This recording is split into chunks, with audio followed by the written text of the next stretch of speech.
मारुतिस्तोत्रम्। श्रीगणेशाय नमः।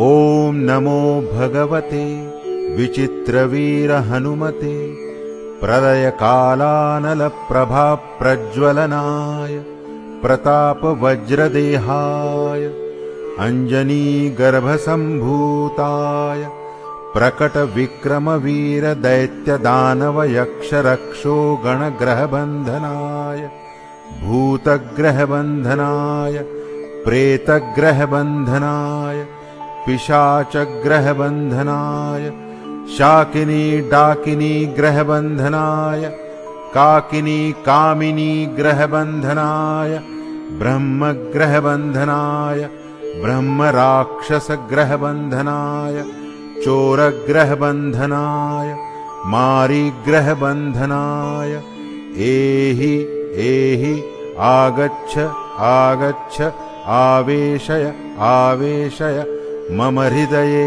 प्रवेशय प्रवेशय स्फुर स्फुर प्रस्फुर प्रस्फुर सत्यं कथय व्याघ्रमुखबन्धन सर्पमुखबन्धनाय राजमुखबन्धनाय नारीमुखबन्धनाय सभामुखबन्धनाय शत्रुमुखबन्धनाय सर्वमुखबन्धनाय लङ्काप्रासादभञ्जन अमुकं मे वशमानय।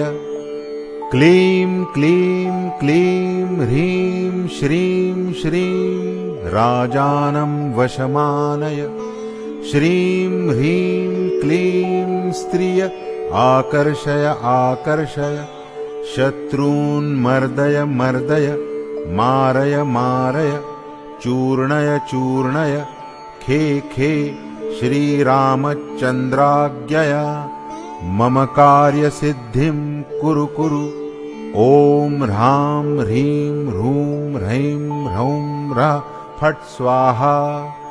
विचित्रवीरहनुमन् मम सर्वशत्रून् भस्मीकुरु कुरु। हन हन हुं फट् स्वाहा।